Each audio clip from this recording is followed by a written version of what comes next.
El pasado domingo 13 de enero, Nayib Bukele, el actual presidente electo de El Salvador, presentó a través de Facebook Live su plan de gobierno denominado Plan Cuscatlán. Entre los ejes principales de este plan destacaron una serie de propuestas encaminadas a formar una plataforma cultural. Entre estas propuestas destacan la descentralización del ejercicio cultural a través del establecimiento de bibliotecas y orquestas sinfónicas en los 14 departamentos del país.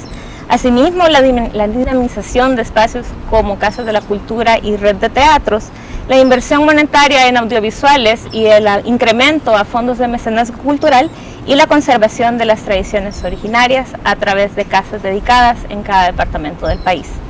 Soy Andrea Maida y esto es Aztea Cultural. Me acompañan esta tarde para discutir estas propuestas culturales tres invitados destacados en el panorama de la gestión cultural. Primeramente nos acompaña Amparo Marroquín. Amparo Marroquín es investigadora y catedrática de la Universidad José Simón Cañas. Buenas tardes, Amparo. Buenas tardes, muchas gracias, Andrea, y muchas gracias a Factum por la invitación. También nos acompaña Francisco Maravilla. Francisco Maravilla es músico, es asesor cultural y formó parte del grupo redactor de la plataforma de trabajadoras y trabajadores de arte y cultura. Buenas tardes, Francisco. Gracias por el espacio, gracias a Factum. Asimismo me acompaña Wendy Morales. Wendy Morales es gestora cultural, es activista en derechos humanos y forma parte de la organización Azul Originario, que trabaja precisamente artes y derechos humanos en poblaciones populares. ¿Cómo estás? Hola, pues muchas gracias por el espacio y aquí vamos a estar para compartir. Excelente. Bueno, quisiera empezar con una pregunta para Amparo. No sé si a su juicio este nuevo planteamiento cultural, esta nueva manera de ver el ejercicio cultural gubernamental difiere en algo de lo que hemos visto en otros gobiernos, ya sea de frente o de arena. Pues a mi juicio justamente no difiere, es decir, creo que lo que intenta hacer en alguna medida es profundizar. En todo caso puede ser que nos prometan una gestión un poco más eficiente, un poco más de recursos de pronto, pero me parece que de alguna manera lo que aparece al menos ahorita como propuesta en el plan cultural y lo que se le ha escuchado a una de las voceras del ámbito cultural, que es Suzy Callejas, básicamente mantiene las líneas de preocupación que ya estaban establecidas y que incluso fueron de alguna manera situadas desde la aprobación de la Ley de Cultura del país, que es el tema de pueblos originarios, que es el tema del ámbito del arte, digamos el ámbito de fortalecer las casas de la cultura. Me parece que básicamente va por las mismas líneas. Entonces, en ese sentido, ya que las líneas, los posicionamientos y el enfoque no cambian, tampoco se podría decir que hay soluciones nuevas o sustanciales a estas preguntas ya establecidas. No, quizá, digamos, a mí lo que me ha parecido como algo que se sitúa de manera nueva sería en una entrevista a Suzy Callejas cuando se habla, por ejemplo, de situar el tema de la memoria como un tema de eje clave.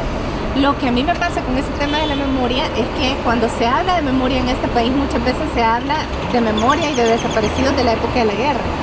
Pero nosotros tendríamos que empezar a trabajar una memoria de desaparecidos y una memoria de situaciones violentas de la posguerra. Es decir, ¿dónde quedan los desaparecidos vinculados a los nuevos tipos de violencia? ¿Qué pasa con las mamás de migrantes desaparecidos que están buscando a sus hijos? Es decir, hay todo un trabajo de memoria que muchas veces no se está considerando. Es decir, otra vez, son planteamientos que ya se han venido trabajando. Hasta el momento yo no miro este matiz, digamos, que me haría pensar que se está planteando algo nuevo.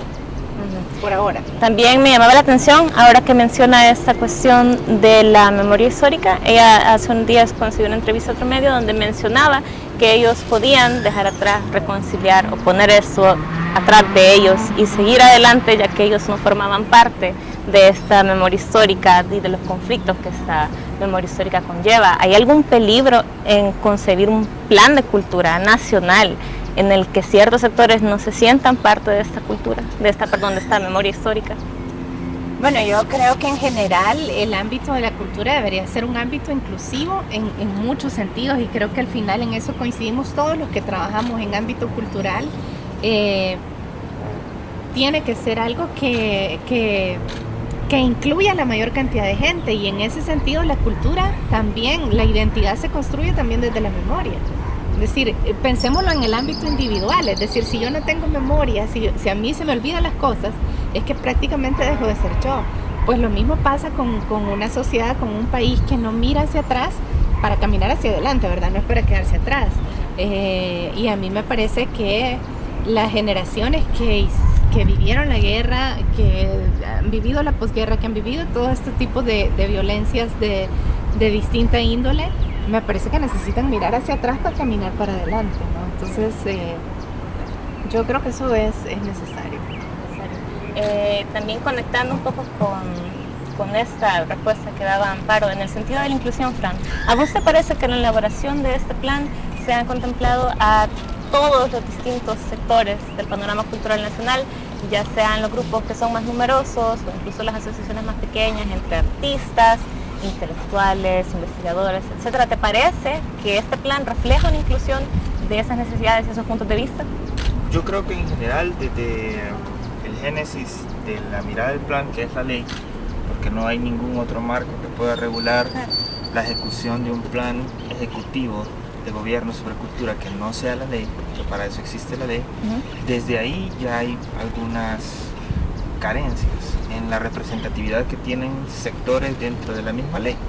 Y esto no es algo, digamos, sorpresivo ni antinatural, sino que todo lo contrario, es algo que se espera en un país donde que tuvo ya 30 años, sobre todo en el tema de artes, ausencia de academia. Entonces, ¿cómo van a haber gremios organizados que empujen lo que quieren que se vea en las leyes y en los planes? Por eso, por ejemplo, la música no está ahí tan explícitamente y tan ampliamente explicada como está, por ejemplo, el cine, ¿no? Que tiene una cabeza asociativa que funciona de una manera organizada y que representa también muchas cosas en este país. Entonces es una construcción, pero dentro del plan en sí creo que hablábamos detrás de cámaras con Amparo y hay una característica de este, y es la mirada que hay siempre de alta cultura cuando se habla de oportunidades culturales. Entonces creo que desde esa mirada es bien difícil construir una idea contemporánea. Chistoso, ¿no? Porque hablan de poner atrás cierta parte de la memoria, pero cuando ves la realidad del arte, de las artes específicamente, y de mi sector, que es la música, no ves cómo estamos incluidos dentro del plan. Curioso, porque dentro del plan de cultura que propone el plan Cuscatlán, veo que hay un apartado dedicado dentro de la descentralización a precisamente esta cuestión de las sinfónicas nacionales. O sea, hay una vertiente, si lo quieres ver, no quisiera decir una preferencia, pero hay un énfasis en este tipo de música más académica, más clásica, y como mencionabas, no veo mucho dedicado a la escena musical más popular. Por ejemplo, entiendo que vos te desenvolves como músico en la escena independiente, y esa es una carencia que podría existir en el plan. ¿Por qué crees que existe esta carencia, aparte del concepto de alta cultura, en este plan? Bueno, es un tema fundamentalmente político, de hegemonía cultural, de lo que entienden las derechas por cultura. Y desde ahí, ya en la redacción del plan, vos te das cuenta que pareciera que van a ir a educar a los jóvenes sobre qué es cultura y qué no, como que si la cultura no fuera. Y ese es un problema de concepto bien profundo, y que creo que muestra de cierta manera un desprecio por las expresiones que han formado parte de estos 25 años de ausencia de formación en artes, que es también una herencia de las derechas. Entonces es importante replantear ese punto, y los artistas tenemos que estar claros en qué cosas queremos. Yo leí hace poco un post de Paula Lorenzana en el que ella se cuestionaba si en verdad era artista, porque no había tenido esa formación, porque la universidad no tiene la licenciatura, porque el bachillerato no tiene la especialidad.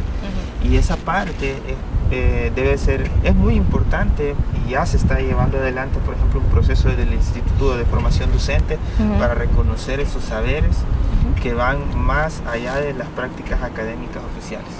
Y eso es importante, porque tenemos nuestros propios procesos orgánicos en los que hemos logrado establecer técnicas, en los que hemos logrado establecer ideas de cómo se hacen las cosas. Yo, por ejemplo, soy fruto como guitarrista de un profesor que se llama Vicente Cibrián, líder de una banda que se llama B-Rock. Es un profesor que nunca tocó una guitarra para enseñarme cómo tocar guitarra. Eso es una metodología de alguien que sabe que, siendo un chico de barrio que no tiene lectura de partituras, que no crecí con eso en un colegio privado, con ese privilegio, digamos, me enseñó una manera de aprender a leer, de aprender a hacer cosas. Y esos saberes que están extendidos dentro de todo el territorio, en el tema de las artes y de la identidad también, parece que están anulados dentro del plan. Y no todos, ¿no? Porque hay personas que están empujando temas específicos, pero es donde vos ves que de repente no hay, a diferencia de otros procesos como la creación del Eje 9, no hay una correlación de actores en lo que podamos poner en la mesa con acuerdos o desacuerdos, cuáles son las cosas que queremos dentro de él. Eso no significa que el gobierno actual lo ha cumplido, que fue quien propuso esa mesa tan amplia, pero que sí es importante retomar esa mirada, porque bien o mal la ley es un resultado de eso, de presiones, de estira y encoge entre los artistas, de este documento no me interesa, este documento sí, esta cosa la veo muy visibilizada y lo mío no, y lo que tenemos es un resultado de ese proceso y hay que cuidarlo en ese sentido. Claro. Con eso que mencionaba también mucho Fran, del concepto de alta cultura, creo que conecta mucho con cómo se adquiere el conocimiento artístico, por ejemplo, en aquellos lugares del país que no cuentan con el mismo nivel de organización o de acceso a recursos de aprendizaje, como podría ser trabajar con poblaciones de recursos económicos un poco más bajos, que entiendo que entra dentro de tu accionar.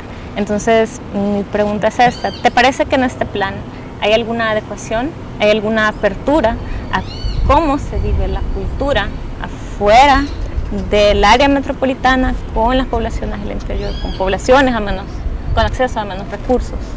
Sin duda tratan de incluirlo, ¿verdad? Porque hay partes dentro del plan donde hablan de llevar esto a comunidades, a descentralizar todo este proceso, pero para mí a grandes rasgos leyendo hay muchas cosas que no me quedan claras cómo se implementarían. Por ejemplo, hay cosas que están planteadas como estrategias, pero cuando uno las analiza o es un contexto o es una actividad, pero no es específicamente una estrategia que te diga el cómo vamos a lograr que esto sea efectivo.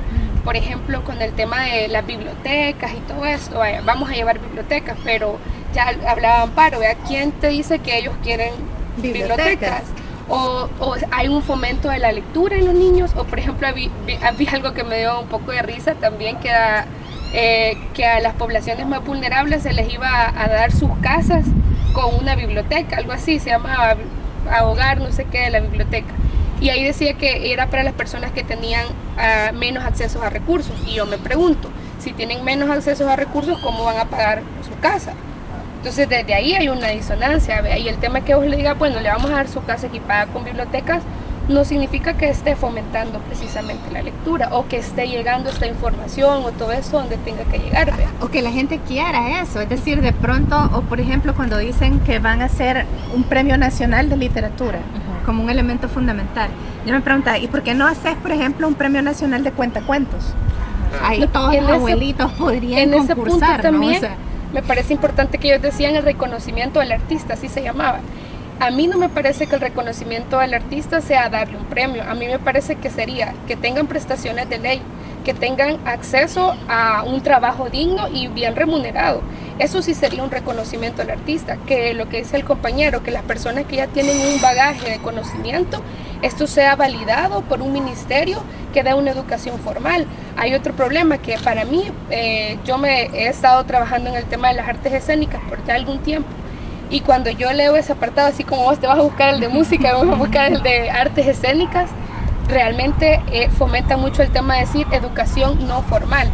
ya tenemos mucho de eso, ¿vea? Lo que se necesita acá es que estos conocimientos o se validen y que las personas puedan formarse académicamente con un título de artes escénicas, por ejemplo, que es algo que no está, que no existe, ¿vea? Y que en las universidades el tema de la carrera de artes plásticas, muchas veces los compañeros se gradúan y no terminan ejerciendo lo que hacen, ¿vea? Sino que es cualquier otra cosa que te permita sobrevivir. Entonces, el hecho de cómo vas a garantizar que estas personas tengan realmente un acceso digno, que tengan su futuro asegurado. Uno encuentra cantidad de señores que no tienen acceso a una FP y fueron artistas o fueron personas importantes dentro del ámbito cultural de El Salvador, que dieron aportes valiosos y que ahora están olvidados. Y eso es lo que le va a suceder a todos los artistas que le continuamos a esto. Sí, entonces, no hay una visión real del mercado laboral frente a la visión de formación. O sea, no están contrastadas, porque no simplemente hay que empezar en algunas artes, hay que empezar de cero, porque no está, se perdió. Son 25, casi muchos años de no tener una línea en la que sabemos por dónde es que van las cosas, entonces tener un punto de partida. También hay cuestiones ya como más profundas, geopolíticas, que no nos permiten, por ejemplo, pensar en otro tipo de formaciones, porque el país, la circunscripción es tan pequeña, o sea, 21.000 kilómetros cuadrados para 1.000 licenciados en artes podría ser demasiado, no lo sé. Pero, o sea, hay una cuestión ahí que no se ha valorado profundamente, creo que ni antes ni hoy, pero que es importante ponerla ahí enfrente, porque ellos son quienes van a gobernar. Entonces hay que colocarla ahí como un tema importante, porque eso está suelto, y esa forma de asegurar esta vida digna, no solamente para artistas, sino también para cultores en general, académicos que deberían de estar sentados ya escribiendo qué es lo que ha ocurrido en los últimos 25 años, eso no está pasando. Entonces, eso es un tema fundamental. Quizás para agregar un poco el tema de también cómo plantean seguir institucionalizando el arte, porque lo que dice Amparo, cuál va a ser el método, y también lo mencionaba que él aprendió, por ejemplo, guitarra a través de un método. Entonces el plan no te deja claro cuál va a ser el método para lograrlo, y te habla de llevar todo esto a casas de la cultura, infraestructura, y no es que a la gente no le guste. Si uno va al centro histórico y alguien se pone a hacer algo ahí, se hace una bolita de personas a verlo. O sea, realmente no es que no nos interese, es que no ha llegado de la manera adecuada o de la forma, o que no hay un fomento de eso. Entonces también cómo sacas esta estructura de invertir en tantas cosas, que infraestructura, que no sé qué, que le vamos a poner un cuarto de esto, que va a tener una ludoteca, y mejor lo llevas a la comunidad realmente, ¿vea? Entonces, porque yo he visto, ¿vea?, que hay muchas personas que no es que no tengan una sensibilidad artística, sino que no tuvieron un acercamiento. Y también el plan dice que es un enfoque multidisciplinario, intercultural, no sé qué, no sé cuánto. Y realmente solo en un apartado vincula al Ministerio de Educación y al Ministerio de Turismo, que es en el tema de las bibliotecas. Y también cuando plantea, por ejemplo, que se van a fomentar espacios seguros, que yo creo que eso está bien, fomentar espacios donde la gente puede esparcirse, y habla del comercio, también es de pensar y de plantear qué personas van a adquirir estos negocios, ¿verdad? Porque ¿de qué te sirve a vos inaugurar una plaza y que la gente que ya tiene muchos negocios y que tiene la capacidad adquisitiva ponga su restaurante, su bar o lo que sea, y la economía siga girando en la misma línea? O sea, eso no tiene un impacto significativo. Aparte de eso, hay muchas cosas que se pueden vincular directamente al Ministerio de Cultura. Por ejemplo, habla de los museos, habla de las bibliotecas, ¿por qué no?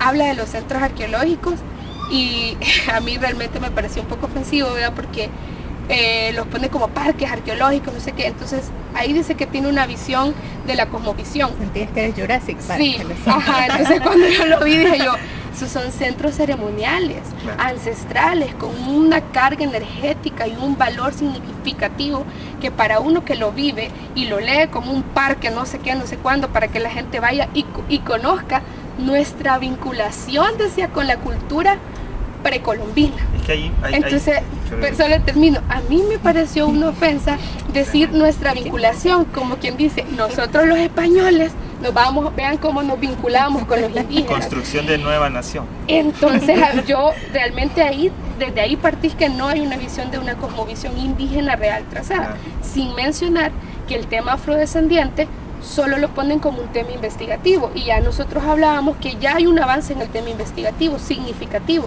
Ahora, ¿cómo vas a trabajar con el autorreconocimiento, con la implementación, con las prácticas reales? Entonces, ver eso solo desde una mirada superficial, simple y sencillamente es que evidente que no hay una inclusión. O sea, una persona que trabaja el tema indígena, el tema afro, y lee eso, se siente ofendida, como mi persona, por ejemplo. Entonces, de repente también ver cómo se plantean, y vaya, ¿por qué no vincular estas cosas al Ministerio de Educación? ¿Por qué no habla de la primera infancia, la implementación? Entonces, ¿por qué no vincular todo esto al sistema educativo formal? Donde vos digas, los jóvenes, las estudiantes, los niños y las niñas van a ir a recorridos en tantos lugares, en tanto tiempo se va a invertir, porque si vos invertís y lo reconstruís, lo remodelás, lo dejas bien bonito y nadie llega, ¿de qué te sirve? Y podría ser, digamos, esta falta de cumplimiento a ese enfoque multidisciplinar o estas medidas superficiales en apariencia, podría ser la consecuencia de conseguir esta gestión como se concibió desde la Secretaría de un municipio, en lugar de verla como ya una labor, una gestión cultural gubernamental. Cambia el reto, cumple o llena este reto, esta propuesta cultural. Yo creo que es más lo que Wendy estaba señalando, que es que a mí me parece, yo no tengo idea de cómo hicieron ese plan ni cómo lo redactaron, pero se nota que han intentado sacar cosas de varios lugares y que tenés como un chacuatol, digamos, en este momento, ¿verdad? Entonces, a mí me parece que lo que se necesita es ordenar dónde van a estar los énfasis. Es decir, no necesitas un montón de cosas, pero decir 4 estrategias claras. Y convocar a la gente. Por ejemplo, sí.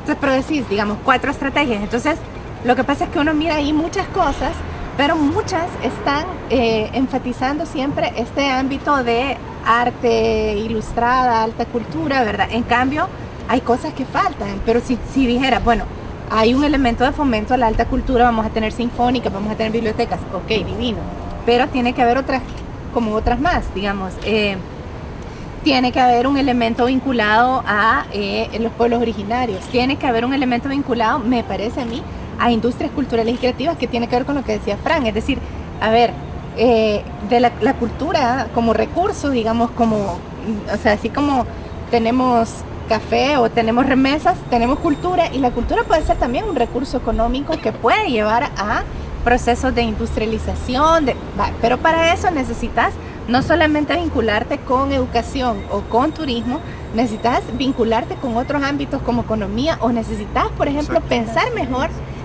una ley de medios que te posibilite, por ejemplo, colocar el cine nacional, colocar la música nacional, es decir, todos estos ámbitos que toda la vida, es decir, cuando uno dice, mire, pero es que deberíamos de hacer que los medios de comunicación de alguna manera colocaran estos ámbitos, todo el mundo dice censura, imposición, la libertad de prensa, sí, pero no, es decir, yo creo que esas son discusiones muy largas.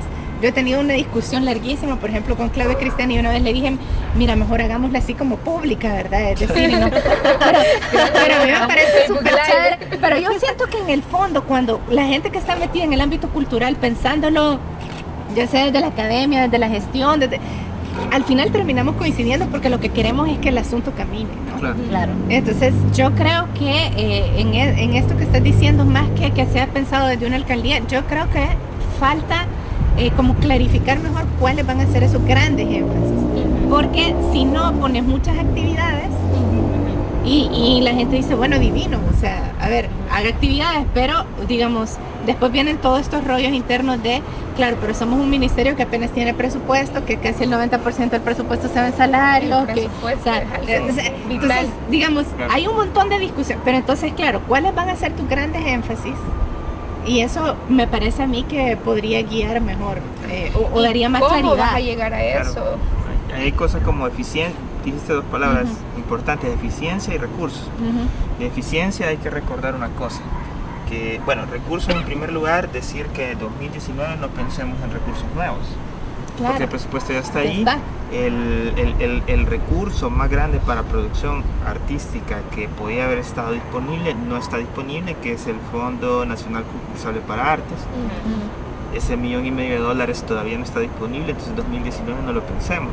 Y ahora, eficiencia, recordemos que una de las grandes trabas que ha tenido la anterior Secretaría Nacional de Cultura y el actual Ministerio es todo el entramado burocrático sembrado ahí desde hace muchísimos años, ¿no? O sea, nosotros desde la plataforma de trabajadores del arte y la cultura hemos recibido información y quejas de compañeras y compañeros que están en los territorios de que se devuelven informes por cosas de formalidad absurdas, como uso de ciertas palabras dentro de los informes. Entonces este es otro reto que nos explica en el plan cómo se va a reestructurar. Nosotros desde la plataforma hicimos una propuesta de reestructuración que no tiene que ver con despidos, que no tiene que ver con culpabilizar gente, sino con transparentar, agilizar, porque dentro del actual Ministerio de Cultura hay personas y hay grupos específicos sindicales que están completamente aferrados a la idea de quién políticamente debe de llevar el asunto, y no han colaborado en nada, no con el gobierno, no con los artistas y los gestores, sino con la gente. No puede ser que hayan trabajadores y trabajadoras del ministerio, gente de clase trabajadora, que esté haciendo que talleristas que están en los territorios, no haciendo un trabajo burocrático, sino enseñando arte, tengan que esperar 2 meses el cheque por una palabra que no les gusta en un informe. Entonces, esto lo pongo como un ejemplo para pensar cómo en ese plan vamos a hablar de reestructuración, respetando los derechos laborales de la gente que está ahí, pero creando una nueva cultura institucional que permita que las cosas estén en favor de los beneficiarios, que son los artistas y que es la gente que recibe a través del arte otros beneficios conexos. No, y de hecho entiendo que se menciona, leí que se menciona que hay un grave problema de burocracia, de procesos, de optimización de procesos dentro del actual Ministerio de Cultura. Entonces, ¿te parece que no hay realmente una solución, aunque se mencione la necesidad de esa solución en el plan? Eso se tiene que negociar, pero si con los sectores, si este plan no ha tenido la capacidad de acercarse al menos a los sectores fuera del ámbito burocrático que están organizados y trabajando, te imaginarás lo que va a ocurrir adentro.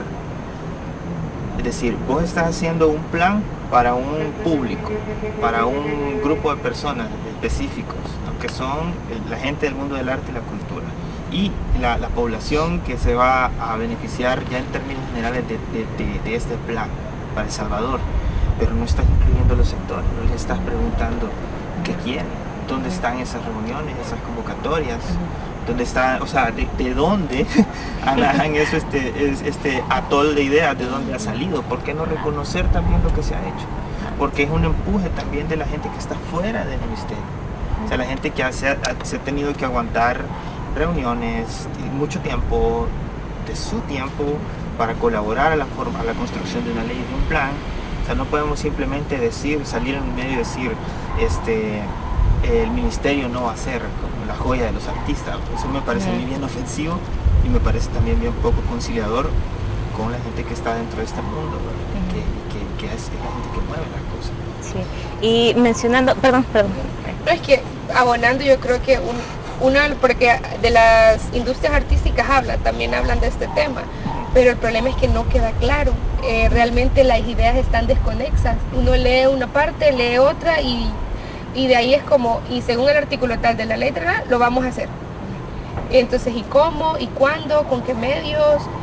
Hay un presupuesto y al final el plan se cura en salud diciendo vamos a revisar los presupuestos para ver si se encuentran los fondos y se hacen, si no, algo así en Salvador. Con lo cual, digamos, la respuesta para el sector cultura sería no se va a hacer, porque sabemos que uno dice, bueno, no hay. Yo me terminé de leer y después dije, ok, entonces aquí ya estuvo. Hay antecedentes como y no quisiera como hacer un paralelo de esto, pero hay que verlo también. Por ejemplo, ¿qué ha pasado con la entrega del FOMCAS, de ese premio que puso a concurso la alcaldía? Nosotros cuando fuimos a la reunión, porque yo estuve presente en la reunión, se nos dijo insistentemente que los fondos estaban reservados y que se iban a dar. O sea, no lo estoy diciendo yo desde mi perspectiva, habían 25 personas ahí sentadas escuchando esto. Y había el contrato tiene un tiempo de terminación. Entonces, ¿qué ha pasado con eso? Si no tenemos una respuesta de lo que hicieron, ¿qué respuesta podemos tener de lo que van a hacer? O sea, hay cosas que tienen que clarificarse para que entendamos cómo va a ir esto, ¿no? Y saber también en qué nos podemos sumar. Sí, precisamente eso que mencionaste, el hecho de consultar a los sectores, específicamente a los distintos actores culturales, porque cultura no solo es el artista, no solo es el investigador, no solo es el activista. Nosotros, como parte de este debate, de este discutir, hemos decidido integrar también las interrogantes de algunos actores culturales. Entonces, le pedimos a 4 de estos actores culturales que nos plantearan una interrogante, una opinión sobre ese tema para traerlo a la mesa y discutirlo. La primera interrogante, la primera opinión que vamos a compartir acá sería la de Cracky Rodríguez. Cracky Rodríguez ya es conocido por su manera beligerante, por lo políticamente cargado de sus performances. Él es un artista de performances, también un activista. Entonces él nos va a brindar también una interrogante sobre un aspecto en específico de este plan de cultura, el cual veremos a continuación. ¿Por qué en el plan de cultura no se toma en cuenta el factor filosófico como un ente medular para la construcción de las culturas, el bienestar común y la convivencia de todos? Sabemos la importancia de lo artístico en la primera infancia para la materialización de la interpretación de la cultura, pero no se fundamenta con el factor filosófico para asimilar nuestra identidad individual, nuestra ubicación en los espacios, el reconocimiento de la otredad y la sinergia entre estos componentes. Esto permite abordar la realidad de manera más empática, con respeto y en entendimiento de la igualdad de género, la memoria histórica, la cosmovisión, la diversidad y los pueblos originarios. Bueno, esta era la interrogante de Cracky Rodríguez, artista de performance y activista. Él nos planteaba la necesidad de que en el plan se abordara la dimensión filosófica de la cultura como parte integral de la construcción de la identidad, también necesaria para abordar otros temas. El tema de la otredad, el tema de la igualdad de género, a él le parece que es una deuda que deja este plan. ¿Es efectivamente una deuda? De hecho, hay algo que me llamó mucho la atención, y es que Cracky habla sobre la primera infancia como ese lugar donde se empieza a construir todas estas características que nos pueden hacer desde la cultura crear una sociedad diferente. Y es otra cosa que no vemos en el plan. Al día de hoy el Infoda ha hecho un esfuerzo bien grande por recabar información de en qué momento se encuentran, por ejemplo, los educadores en artes en El Salvador. Yo estuve en una reunión convocada por el Instituto de Formación Docente, en el que junto con profesoras y profesores de primera infancia, en mi caso me tocó específicamente ese grupo, construimos el modelo del facilitador de artes dentro de la primera infancia. Entonces, esta información parece que son cosas que no hubieran pasado, y eso a mí me da un poquito, no de temor, sino como de no sé, de enojo, me causa como indignación pensar de que todos estos procesos los están ignorando. Y no es por una cuestión partidaria o nada que ver, es simplemente porque son cosas muy valiosas que se han peleado durante muchísimos años y que son esenciales. Poderte sentar con una maestra que ha enseñado normalista, algunas, ¿verdad? O maestras que vienen de esa escuela y que han enseñado toda su vida, y poderle hablar de diversidad sexual como parte del perfil del educador en artes de primera infancia y de la empatía con la comunidad LGBTI es algo valioso, un cruce que no íbamos a tener oportunidad de hacer, no tuvimos oportunidad de hacer en muchos años. ¿Y qué está pasando con esto? ¿Para dónde se va a ir? Todo este dinero también que se ha invertido y esa información acumulada, ¿qué va a pasar? Entonces vamos a empezar de cero. No tenemos por qué, simple y sencillamente hace falta un poco de humildad para reconocer, y también creo yo de entrar, ¿no?, a las instituciones en este momento de transición y ver con serenidad, con tranquilidad, no con ojos políticos, partidarios, qué es lo que se ha hecho y qué es lo que sirve, porque eso es lo que necesita la gente, que las cosas funcionen, ¿verdad? Y ahí Crack ha hecho está exactamente ubicado en el lugar donde creo que podemos iniciar a construir una cosa importante, ¿verdad? En este aspecto de la visión del mundo de las salvadoreñas y los salvadoreños construida desde la primera infancia. Algo que no puede retrasarse más. Una etapa valiosa. Y me parece bueno que también podría ser un aporte importante a introducir esta dimensión precisamente en el accionar que te compete con las comunidades vulnerables, como mencionaba. De hecho, bueno, sí, en el plan se menciona el tema de la primera infancia como para fomentar los espacios culturales. También otra cosa, cuando él habla del hacer filosófico, que a mí también me resuena, que creo que le hizo falta al plan, es ver que entienden ciertos conceptos que se plantean ahí, que entienden ellos por eso. Claro. Porque, por ejemplo, hay una parte donde hablan de la formación y dicen de la formación en educación artística. Entonces, y a mí me quedó resonando ese tema porque si uno va a una escuela y pregunta qué es la educación artística, uno va y ve manualidades. Entonces, ¿cómo sabemos que no se está coincidiendo desde ahí? También habla de fomentar esto de los educadores. Yo conocí, no muy a profundidad, que ya hubo un proceso de dar formación artística con otros métodos a las personas que educan en la primera infancia, ¿vea? Pero se sigue planteando, como dice él, como es algo que no está de la nada y que se va a partir, entonces se vota muchas cosas que ya, y se vuelven a gastar recursos y se vuelve a invertir en lo mismo cuando no se retoma lo que ya se hizo, ¿vea?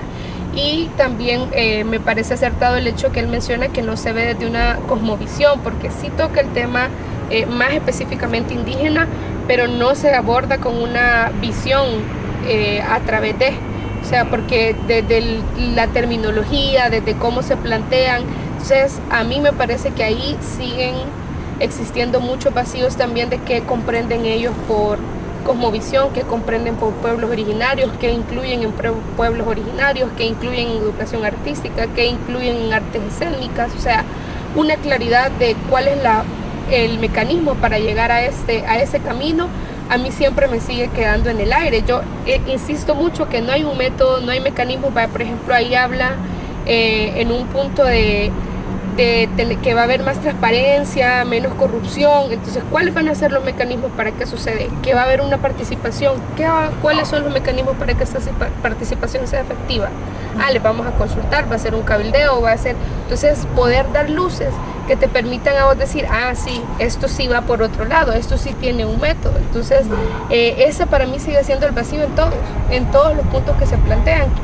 Que no hay que hay actividades, como dice Amparo, hay un montón de actividades, pero una actividad, si no tiene una estrategia clara, no va a tener un impacto, no va a tener una incidencia y va a ser algo que se va a gastar un recurso y que no se va a lograr hacer nada. Entonces, también para mí es importante en la primera infancia cómo se fomenta esto desde una visión, desde los artistas que ya están o que ya han venido trabajando en esto. Es cierto, hay que formar a los educadores, pero ¿y qué pasa con este montón de artistas jóvenes que ya han hecho desde sus propias trincheras, como uno puede, va rascando, va aprendiendo? Porque aquí no hay un lugar donde te digan, mira, aquí vas y te vas a hacer artista. Entonces, ¿qué hay de retomar todas estas poblaciones que ya tienen un trabajo reconocido para poder hacer métodos, para poder crear una visión realmente integral de las cosas? Entonces, por ahí para mí siguen faltando esa visión filosófica que dice el crack. Amparo, ¿y cómo le afecta al quehacer académico en el país esa falta de integralidad o la falta de esa visión? A ver, yo creo que al final al quehacer académico no le afecta, digamos, sino que afecta a la sociedad en general, ¿verdad? Es decir, si no hay un abordaje, digamos, con una mirada compleja y una mirada crítica de lo que implica realmente poner la cultura al centro, terminas justamente enlistando actividades o haciendo muchas cosas, o sucede, a ver, yo creo que en los últimos 10 años, por ejemplo, para mí un gesto que ha sido muy doloroso ha sido que en 10 años hemos tenido 5 personas al frente del espacio de cultura. O sea, eso y pasa esto que Fran está diciendo, que ojalá no pase esta vez, ¿no? Pero que mucha gente borrón y cuenta nueva, entonces todos los planes, diagnósticos, proyectos y todo que había, pum, lo tiras para un lado y volvés a empezar todo. Y entonces es una vueltedera empezar, que yo creo que eso es lo que nos vale. Es decir, que cuando Cracky dice, a ver, tiene que haber una consistencia filosófica, yo creo que tiene que ver con, a ver, hay una reflexión elaborada por muchos colectivos, por muchos grupos, por muchas personas, y es importante retomar y volver visible, digamos, estos elementos. Claro. También, como parte de estas interrogantes y estas opiniones que estamos buscando integrar a esta discusión, tenemos la de Dalia Chévez. Dalia Chévez es licenciada en Artes Plásticas y en Filosofía.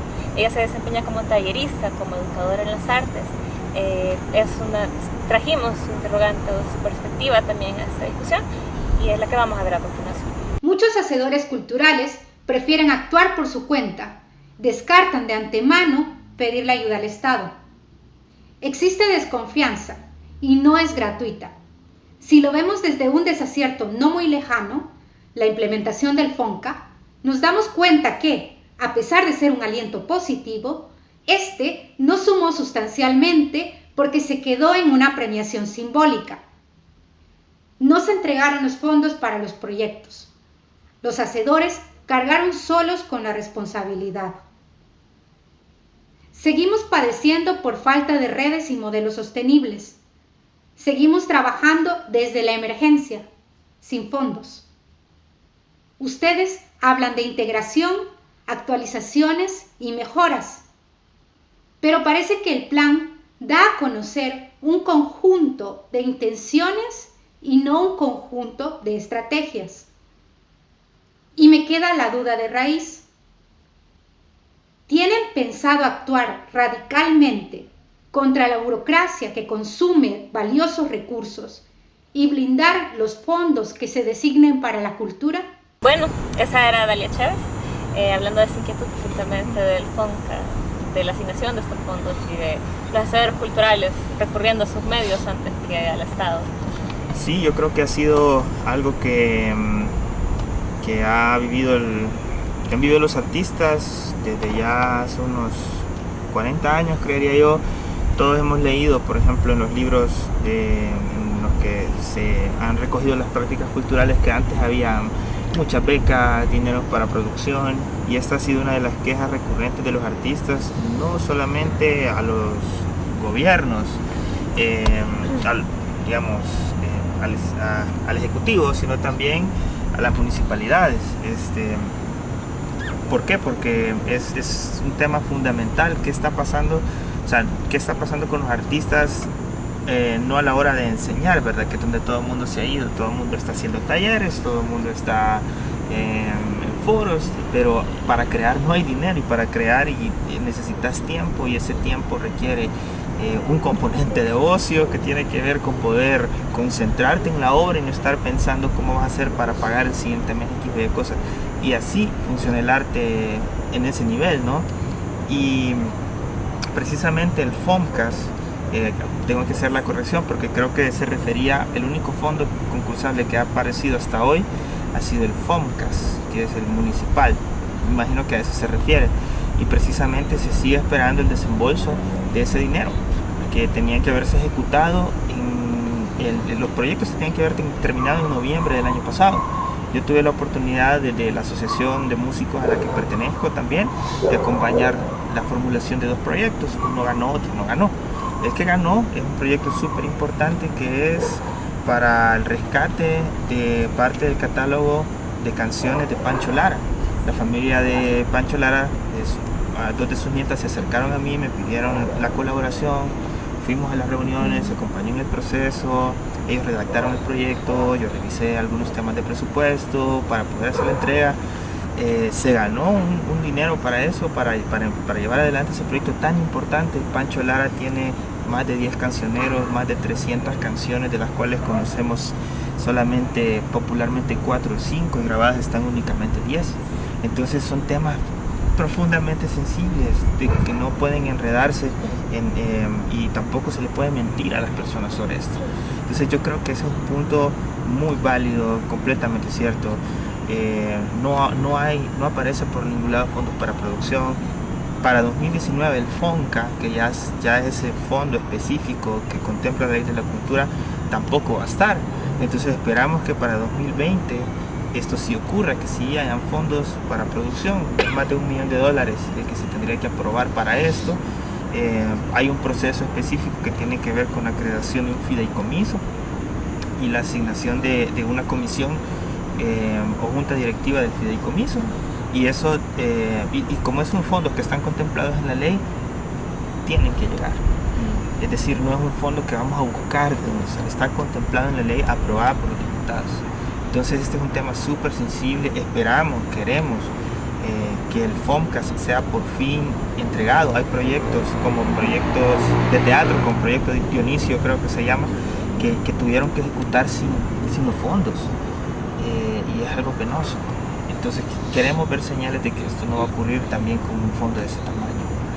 Y esto se lo pediríamos trabajadores y trabajadoras de la cultura al gobierno que fuese quien fuese, porque es una deuda que está ahí, es una cosa no fácil, sabemos, pero que es importante hacerlo.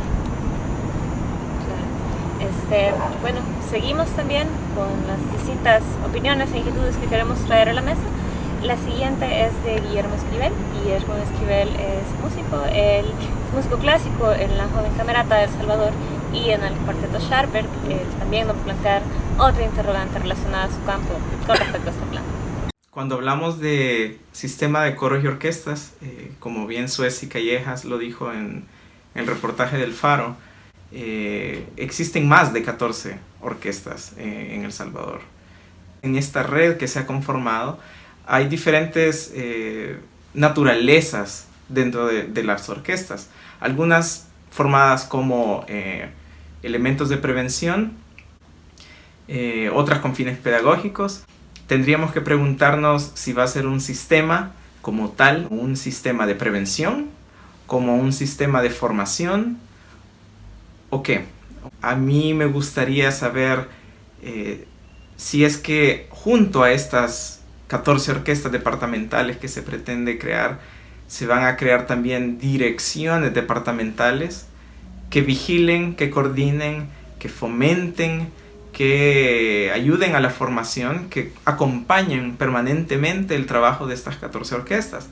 Porque el fenómeno que ha ocurrido en el pasado y en el presente es que estas orquestas se les deja un poco a la deriva y las herramientas se quedan muy cortas para las necesidades, para las dimensiones de las orquestas que se tienen actualmente en el sistema de coros y orquestas. Cuando él no sabe absolutamente nada de cello, en esa realidad, yo creo que eso fue lo que generó que acompañara la propuesta, decir que aparte de ser orquestas, en realidad se iba a identificar cuál era el tipo de orquesta o el tipo de ensamble musical que más se acoplara a los gustos o a las necesidades. Eso está también bastante subjetivo, saber a las necesidades de las comunidades. Yo creo que la mejor manera de englobar o de encauzar esta propuesta sería una sola línea pedagógica, una sola línea artística, para que sea un verdadero sistema, para que esta dinámica verdaderamente se sistematice. Y de esa manera podría llegar inclusive a conformarse una orquesta sinfónica pues, juvenil nacional, por ejemplo, porque todos van a estar en la misma página, todos van a tener los mismos objetivos. Actualmente una de las mayores dificultades a la hora de implementar este tipo de proyectos recae en el lado formativo, y precisamente porque no se cuenta con un sistema educativo orientado a la música, orientado a las artes en general, y que definitivamente con la creación del Instituto Superior en Artes, anunciado recientemente por el vicepresidente Óscar Ortiz, va a ser implementado a finales de marzo, y ya se han escuchado muchas opiniones al respecto. Se ha hablado de que no se cuenta con presupuesto, o se ha hablado que en documento es muy interesante la propuesta y está muy bien hecha por sus formuladores. A mí me gustaría saber de qué manera se va a cruzar este tipo de política. Esa era la interrogante de Guillermo Esquivel, orientada básicamente a una cuestión muy importante, que es esta integralidad de la que hablábamos, este enfoque de formación. Sí, bueno, creo que la gran interrogante sigue siendo el cómo se va a lograr, ¿verdad? Porque hay muchas cosas, como él dice, que ya están, pero precisamente no hay un presupuesto. Entonces de nada sirve tener estas cosas planteadas si no vas a tener cómo costearlo y si también no se va a pegar a lo que la población quiere, porque él decía, bueno, ¿y qué va a pasar con todos estos grupos que ya están y que tal vez no sea la sinfónica lo que les mueva? ¿Vea? Entonces también para mí es bastante importante que el plan debe de aterrizar en una estrategia real, porque lo que se llama estrategia no está. O sea, porque la estrategia es decir, ¿cómo voy a hacer que esto que ya se planteó antes, que se ha venido planteando, que se siga haciendo, esta vez sí va a ser efectivo? Vaya, que se plantee cosas que no sean nuevas ideas, que no sean cosas nuevas, está bien, pero que tengan una forma de cómo implementarlas, que tengan una estrategia que a mí me permita medir con indicadores que yo sí logré que esto se hiciera, que sí fuese efectivo y que es lo que la población quiere, ¿verdad? Y que es el acercamiento que la gente quiere tener con la cultura, que es el acercamiento, o sea, perdemos esta visión popular a veces cuando hacemos esto de hablar de la sinfónica, es decir, vamos a tener una sinfónica clásica, todo qué bonito, pero aquí se oyen cumbias, pero aquí a mí lo que me gusta son los corridos, o sea, eso también es parte de toda esta interacción cultural que debe enfocarse, ¿vea? Y también hablar de los esfuerzos que ya se tienen y no dejarlos ahí, ¿vea? Otra cosa que a mí me parece sumamente importante cuando él habla, por ejemplo, de la formación o de los profesores que están a cargo de eso, ¿vea? Entonces también si hay un profesor que no tiene un método, al niño no le va a entrar la música, a la niña no le va a entrar la música, al adolescente tampoco. Entonces vas a tener ahí, como en un montón de escuelas, un montón de instrumentos caros. Yo me ha tocado ir a dar formaciones a escuelas y vemos qué cantidad de instrumentos. Vos decís que está haciendo eso tirado, lleno de polvo, arruinado. Los niños no saben cómo utilizarlo, se agarran a darse duro con los volados. O sea, ¿qué te dice eso? Que el trabajo que tenés que hacer no es, venga, voy a hacerle la sinfonía, aquí están los instrumentos y vean qué hacen. Sino que al revés. Entonces que todo, empezar a hacer un trabajo desde atrás, vea. Entonces también el enfoque de esto es bien importante, vea, y tener un espacio que te permita profesionalizarte, porque vaya, vos le das un instrumento a un niño, tocó un tiempo y de ahí, sí, yo estuve una vez en una orquesta, yo fui parte. Por ejemplo, yo fui parte del proceso de formación de artes escénicas de jóvenes talentos de la UTEC. ¿Y qué pasó? A mediados del proyecto me dicen a mí que yo entré cuando estaba en bachillerato, luego pasé a la universidad y me dice, mira, usted ya no puede estar acá. Y por cierto, uno de los requisitos era tener notas altas. Y me dice, usted ya no puede estar acá porque usted ya es universitaria.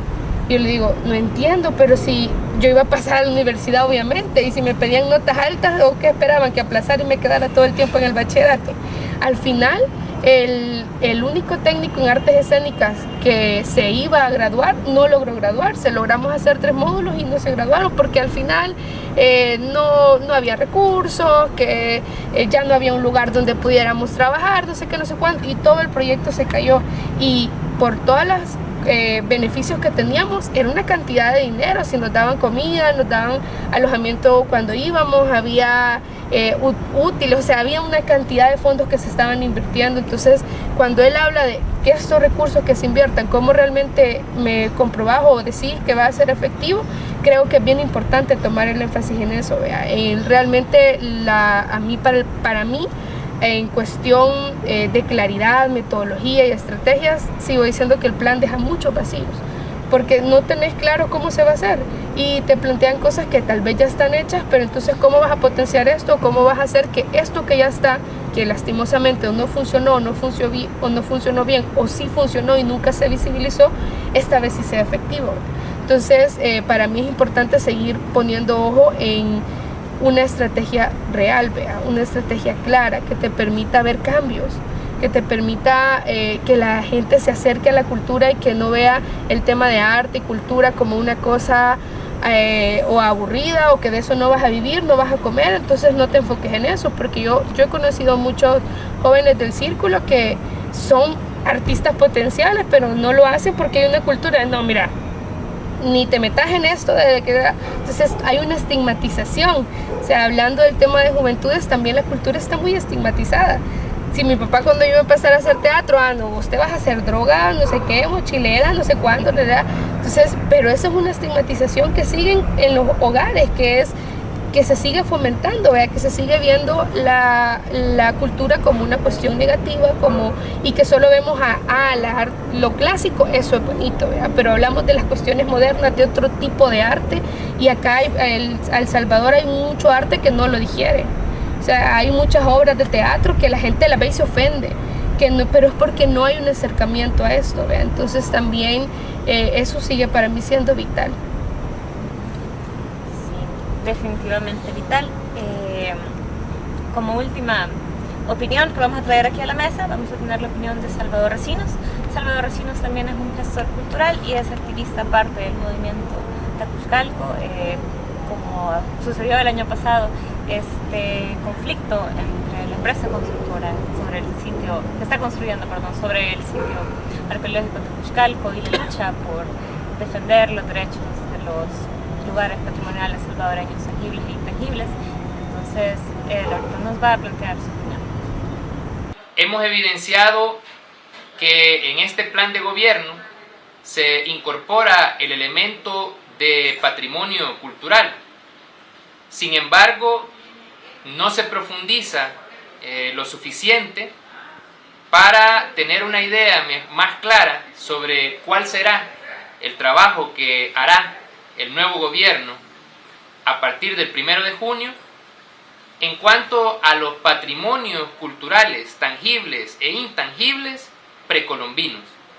No nos queda la menor duda que en el aspecto relacionado al patrimonio cultural colonial, o más bien ya de la época de la República de nuestro país, pues sí hay una promesa de ponerle mucha atención, pero no se detalla mayores esfuerzos que se estarían realizando en cuanto al patrimonio precolombino, en donde tenemos ya más de un año de estar luchando por evitar que se siga destruyendo el sitio sagrado Tacuzcalco, con más de 2.500 años de historia.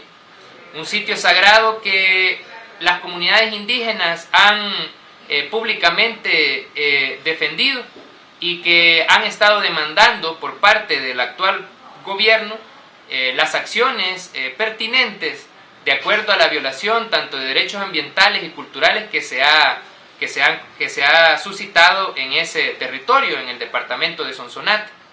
Por el momento hemos observado cómo tanto una empresa inmobiliaria como un Estado, las diferentes instituciones del Estado que tendrían que estar trabajando para defender ese patrimonio cultural, pues más que eso han permitido condiciones para que la empresa inmobiliaria pues continúe sus labores que habían sido ya detenidas desde diferentes instancias. Y bueno, hemos tenido a una Policía Nacional Civil y a una Fiscalía General de la República que no ha puesto mayores esfuerzos en asegurarse que la empresa acate las medidas cautelares que fueron impuestas desde un juzgado ambiental. Este sector político que ahora ha llegado al poder estuvieron en una campaña que hablaba de devolver lo robado. Pues nosotros hacemos el planteamiento, hacemos el llamado, pues como pueblos indígenas, como comunidades indígenas, como movimiento social y ambiental, demandamos devuelvan Tacuzcalco. Solo para abonar un poco lo que hablaba del patrimonio cultural, también hay un problema bien grande, y hace poco que nos dimos como la tarea de hacer un pequeño recorrido con Azul Originario en los centros ceremoniales. Los guías y la gente que está encargada ahí nos comentaban, por ejemplo, que ahorita también hay otra problemática, y es que en las zonas aledañas de los centros ceremoniales están construyendo, y que legalmente debiesen de protegerse todas esas zonas, porque ahí hay cantidad de excavaciones que no se han hecho y estudios que no se han hecho porque no se cuenta con la maquinaria, porque si escarban es probable que otras estructuras se derrumben, y que han tomado bien, por ejemplo, escarbarlas tomar la información y volverlas a enterrar, porque no hay un mecanismo para protegerlas. Y nos dicen ellos, es mejor que estén enterradas porque se conservan más en la tierra a que estén a flor de la intemperie y que no haya un mecanismo para hacerlo. Y nos decían, por ejemplo, en el Centro Ceremonial de Joya de Serén, que ahí hay un bosque increíble donde se cree que hay un juego de pelota, que existen una cantidad de cultura debajo de la tierra, pero están empezando a construir. Entonces todos esos lugares no están protegidos y todas esas cosas la gente las encuentra en sus casas, se las lleva, las bota, las vende o hace cualquier otra cosa. Entonces también es bien importante cómo estos centros que ya están también y se están destruyendo y deteriorando, ¿vea? Y que muchas de las piezas se las están llevando, ¿vea? Entonces también eso es importante, abonando que no solo es el tema de Tacuxcalco, sino que ya hay lugares que están establecidos y que ellos saben, si aquí está un centro ceremonial, es lógico que una civilización que estuvo todo a su alrededor, donde hay mucha información que se está perdiendo, ¿vea? Y dentro de este plan de cultura, ¿te parecen contundentes las medidas de consideración para proteger ese tipo de patrimonio en el país? Y lo que menciona él y lo que hemos venido mencionando, no porque no están claras cómo lo van a hacer, simple y sencillamente citan que se va a reconocer el patrimonio cultural y proteger y preservar tan. Pero ¿cómo? ¿A través de qué? ¿Con qué leyes se va a regir? ¿Qué va a suceder si esto no se hace? ¿A dónde se va a abocar uno? ¿Cómo se va a proteger realmente? Porque lo que me comentaban cuando pudimos hacer este recorrido, nos decían, mira, lo que pasa es que el equipo que se necesita acá para proteger las piezas es demasiado costoso y no hay fondos para pagarlo, ¿vea? Entonces a mí me pareció súper triste que me dijeran, miren, la enterramos y le volvemos a echar la tierra encima porque así están más cuidadas. Entonces también no hay una línea clara de decir cómo se va a hacer eso. Definitivamente no lo está. Tampoco hay una ley tampoco cita que habrá una ley que regule esto, ¿verdad? Que regule la venta o que regule también las construcciones, que eso es algo sumamente grave. Y no solo a nivel de patrimonio, hablemos de mantos acuíferos.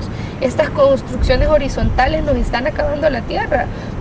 No hay una visión de construir vertical, sino que es aquellas colonias y aquella cantidad de árboles y lugares talados, y si hay calor, ¿qué hago? Pongo un aire acondicionado, pero ¿quiénes pueden pagar esto realmente? Entonces también en el tema de medioambiental, que también es parte de la cultura, tampoco hay un enfoque claro de eso, no hay un énfasis en decir qué se va a hacer a través de esto, ¿verdad? Entonces para mí también es sumamente importante ver también el tema de las poblaciones indígenas, originarias, afrodescendientes, como un tema que se debe tocar desde sus esferas, como la medicina, como el género, la organización comunitaria, el tema de la madre tierra. Entonces, ¿cómo vinculas todas estas cosas a una visión integral? Eso no está claro, o sea, se pasa por encima. Y hay mesas, una cantidad de mesas que hacen una consulta, pero lastimosamente pocas mesas han tenido un resultado efectivo de estos esfuerzos. Yo estuve participando en algunas de pueblos originarios y yo a veces hacía la conclusión y decía, esto parece una catarsis. Aquí todos venimos a decir lo que nos duele, lo que no nos gusta, lo que no nos parece, no sé qué, pero no sale nada de ahí, vean. Y cuando ya ellos plantean algunas cosas o cuando ellas se plantean, es como no hay recursos, no se puede, eso es muy costoso, eso no se puede pagar. Entonces también esas cosas te sigue dejando todo el tema de patrimonio cultural, que no solo son las piezas arqueológicas, en un tema votado, pues que no hay una continuidad, no hay un enfoque claro de cómo se puede hacer eso. En la plataforma de trabajadoras y trabajadoras de horticultura se contempló como una forma de solución, una propuesta para el gobierno que viene, en aquel momento todavía no estaba electo el actual presidente, la fundación de un instituto de asuntos indígenas que logre consolidar además las posturas de estas organizaciones, de estas mesas que deben de ser mediadas, porque recordemos que hay en verdad una historia de aprovechamiento de estos temas, y no solo de este tema, también del arte como un recurso para la transformación social, pero por decirlo así, minimizado, en el que estos ejemplos de que quedan grandes cantidades de instrumentos tiradas, o que un pueblo o una organización indígena no reconoce a la otra. Todos estos temas tienen que ser mediados y hablados porque han sido manipulados, no del todo, ¿verdad? No estoy diciendo que sea así el 100%, pero muchos espacios han sido manipulados. La visión del arte para la transformación social ha sido manipulada. Entonces ya arte y prevención de violencia es una cosa que no se puede conseguir a nivel de dinero de otra manera, sino para, o sea, todo está ahí. O sea, hay una visión muy choteada, digamos, de todo esto. Y eso se tiene que arreglar. Y eso requiere también de que las instituciones se aparten de la visión de las ONGs. Tiene que haber una visión propia, ¿verdad? Y que venga desde la gente que está en los territorios, ¿verdad? Que expliquen desde la visión de estas personas cómo vamos a hacer este proceso y cómo vamos a alcanzar esta autonomía, porque es necesario. Ciertamente es necesario. Bueno, grandes retos que se le plantean a la próxima administración, al próximo ministro o ministra de Cultura. El hecho de una ley que requiere y que ciertamente se puede ver enriquecida con el aporte de los distintos sectores culturales y una sensibilidad más acercada a las necesidades realmente del país, de las poblaciones y de las distintas expresiones artísticas que se desenvuelven en el país.